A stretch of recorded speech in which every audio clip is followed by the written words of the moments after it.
es muy bueno que la Corte Constitucional opere como peso y contrapeso de una democracia. Eso es lo que se busca en una seguridad jurídica, que los decretos ejecutivos que no se ajusten a los parámetros constitucionales, el Poder Judicial pueda declararlos como tal o ratificarlos si es que tienen la motivación suficiente. En este caso, no ocurrió eso ahí, básicamente porque el decreto 1109 que obligaba a ciertas empresas a pagar anticipo de impuesto a la renta no tenía relación con la causa que lo generaba. Me explico un poco mejor.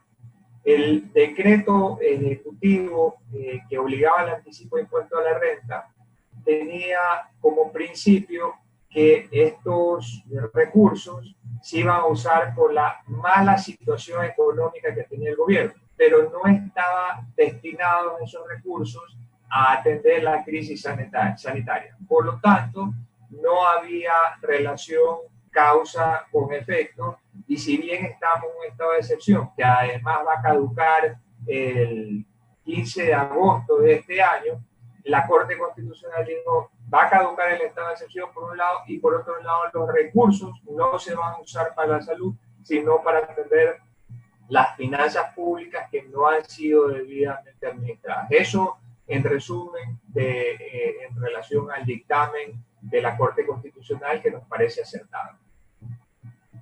Granados. El doctor Díaz Granados, ¿en qué condiciones quedan las empresas que ya han pagado ese IVA? Tendrían que repetirse, el Estado debería devolverles ese IVA, y ese era uno de los problemas que se generaban en estos momentos, porque el decreto ejecutivo obligaba a ciertas personas naturales y personas jurídicas que tenían ingresos superiores a los 5 millones brutos de ingresos y habían tenido utilidades a pagar hasta el 11% de sus recursos. Y ese era uno de los inconvenientes. En momentos en que todos los gobiernos del mundo, en una situación extraordinaria de fuerza mayor como la que estamos viviendo como consecuencia de la pandemia, estaban inyectando recursos en la economía, el Ecuador, a través de su gobierno, en diferentes intentos, en 3 ocasiones, trataban de quitarle recursos a la economía, cuando todos los demás gobiernos del mundo estaban haciendo lo contrario. Y eso significaba que iba a haber menor movimiento en la economía, por un lado. Por otro lado, generaba pagos que iban a superar muchas veces el impuesto a la renta que tenían que pagar las empresas, y que habría que ver si lo iban a pagar este año como consecuencia de la situación especial que estamos viviendo. Y que posiblemente iban a tener que pedir además también notas de crédito. Entonces, aquí se muestra que el gobierno ecuatoriano es muy bueno para cobrar, pero no es tan bueno también para a veces otorgar estas notas de crédito, que son difíciles de conseguir para los contribuyentes. Pero además, fíjese el contrasentido. El gobierno sí paga con bonos, pero cuando uno recibe esos bonos y que también es acreedor del Estado, una empresa que haya contratado con el Estado, que esté impaga, que tiene que pagar los impuestos como consecuencia de ese contrato que no ha sido pagado por el deudor Estado, no le acepta los bonos que el mismo Estado emite para poder compensar esas deudas, a pesar de que la ley así lo estipula. Y eso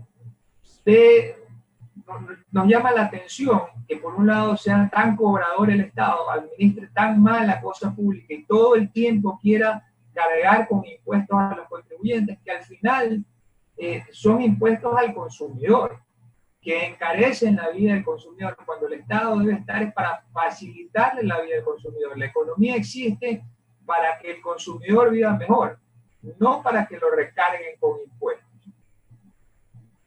Es difícil que devuelvan. Acuérdense que el Estado está en una situación económica muy dura, pero notas de crédito yo creo que no habría problemas definitivamente. Ahora, ¿cuál es la situación del sector comercial ante la pandemia y ante esta crisis ¿Tienen ustedes alguna propuesta de salidas? Sí, bueno, el sector comercial está afectado, se han perdido en general entre todas las actividades económicas 20.000 millones de dólares en ventas, de eso corresponde 45% al sector comercial, que es la actividad económica más importante del Ecuador. Todas las actividades económicas, porque hay esta percepción del público de que hay ciertas actividades, digamos las medicinas, los alimentos, que les ha ido mejor. Si usted compara al corte de julio del 2020 con el corte del 2019, usted se da cuenta que todas las actividades económicas no les ha ido bien. Por lo tanto, es importante lo que usted menciona. Este no es momento de subir impuestos. Si el Estado no puede a través del gobierno inyectar recursos en la economía porque ha administrado mal la cosa pública por A, B motivo, lo que debería hacer es bajar aranceles, por ejemplo, para que los productos importados, ya sea bienes de capital para producir en el Ecuador o o productos que los consumidores queremos, podamos adquirirlos a menor precio. Tenemos aranceles promedio más altos que el resto de la región. Estamos en 9.5%. Y Chile anda por el 1%, Perú por el 2%. Entonces no podemos competir tampoco con esos aranceles para poder producir o importar productos en el Ecuador. También se debe bajar impuestos, es decir, lo contrario de lo que han venido haciendo. Entendemos que hay un déficit fiscal, pero eso no es culpa del consumidor. Hay una solución de fondo que es reducir el tamaño del Estado. Entonces, bajar impuestos y eliminar ciertos impuestos como el impuesto a la salida de divisas. Facilitar eliminar tramitomanía que impide que las empresas puedan crecer y los emprendedores puedan fundar nuevas compañías. Hoy se requiere mucho emprendimiento porque se han perdido muchas fuentes de trabajo. Ya vamos por alrededor de 350.000 empleos adecuados perdidos solamente en este lapso de la pandemia. Entonces tenemos que facilitarle la vida a la gente que quiere emprender y también facilitarle la vida a los emprendedores y empresarios que quieren contratar, darle oportunidad a alguien, pero para eso es necesario crear nuevas modalidades de contrato de trabajo, como el contrato a plazo fijo, que existía pero fue derogado, eliminar el anticipo, el recargo del 35% de los contratos eventuales que se incluyó en el Código de Trabajo, redujo esa modalidad de trabajo, ampliar los periodos de prueba a 180 días, es decir, una serie de modalidades de contratos que permita que la empresa privada le pueda dar una oportunidad a aquellas personas que en este momento no tienen empleo adecuado. Todo esto crea un círculo virtuoso, porque si bajan los impuestos de los productos, entonces uno cuando va a una tienda va a poder comprar más con cada dólar que tiene. Al incrementarse las ventas, esa tienda va a requerir más personal, pero si hay una mayor flexibilidad laboral va a ser más fácil contratar a estas personas y el Estado va a percibir más tributos. Ese es el círculo virtuoso normal que un país debería tener y que en este momento se requiere.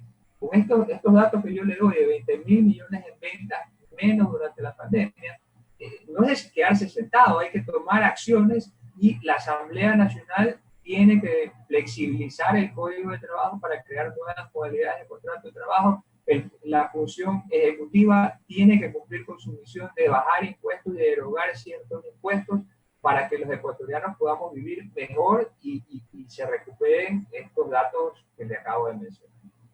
Doctor Díaz Granados, Juan Carlos Díaz Granados es el director ejecutivo de la Cámara de Comercio de Guayaquil. Doctor Díaz Granados, hablando del Perú y de Colombia, ellos tienen un impuesto a la salida de divisas.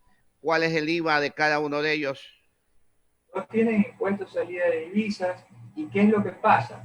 Fíjense que nosotros tenemos una fortaleza, además de lo que siempre comentamos, que tenemos todos los recursos a la mano, pues no somos Israel, que es un país más pequeño que nosotros y que es difícil producir agrícolamente en Israel, o se requiere muchísima tecnología.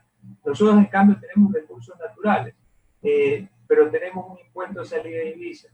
¿Y qué es lo que pasa? Pero también tenemos ventajas como el dólar, que es una moneda fuerte. Si usted invierte en Colombia o invierte en Perú, que son competidores competidores directos regionales nuestros por inversión extranjera directa, que este es el momento de llamarla, tratar de enamorarla. Si usted invierte en cualquiera de esos dos países, ¿qué es lo que va a pasar? Invierte 10, pero posiblemente como consecuencia de la devaluación, usted, a pesar de la rentabilidad, reciba menos recursos de lo que había invertido.